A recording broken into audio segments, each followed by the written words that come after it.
summer.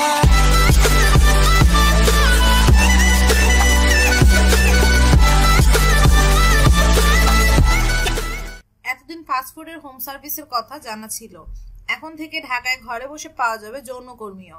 সম্প্রতি বাইরে police সহ নানা উৎপাতের কারণে যৌনকর্মীদের হোম সার্ভিস চালু হয়েছে ঢাকায়। অনেক যৌনকর্মী এ সার্ভিসের খাতায় নাম লেখাচ্ছেন।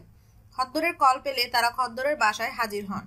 এক যৌনকর্মী জানিয়েছেন, আগে হোটেলে যেতাম, সেখানে আয়ের সিংহভাগই কমিশন দিতে চলে যায়। মাঝে মধ্যে হোটেল কর্মকর্তারাও নির্যাতন করেন। এখন বাধ্য হয়ে হোম সার্ভিসে যাচ্ছি, এটা অনেক বেশি নিরাপদ। এই পেশাতেও যুক্ত হয়েছে শক্তিশালী দালাল চক্র। তারা প্রকাশ্যে চলার পথে হাত বাড়িয়ে পথিকদের হাতে ধরিয়ে দেয় তাদের ভিজিটিং কার্ড। প্রয়োজনে ফোন দেওয়ার আহ্বান জানিয়ে মুহূর্তে অদৃশ্য হয়ে যায় তারা।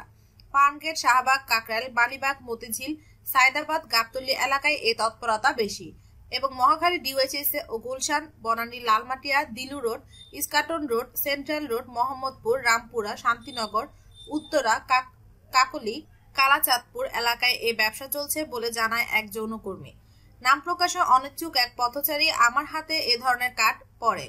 আমি বিষয়টি বুঝতে কার্ডের নম্বরে কল করি। একজন পুরুষ কল রিসিভ করে। তিনি জানান, কলেজ পড়ুয়া থেকে সব ধরনের অফার তাদের কাছে রয়েছে।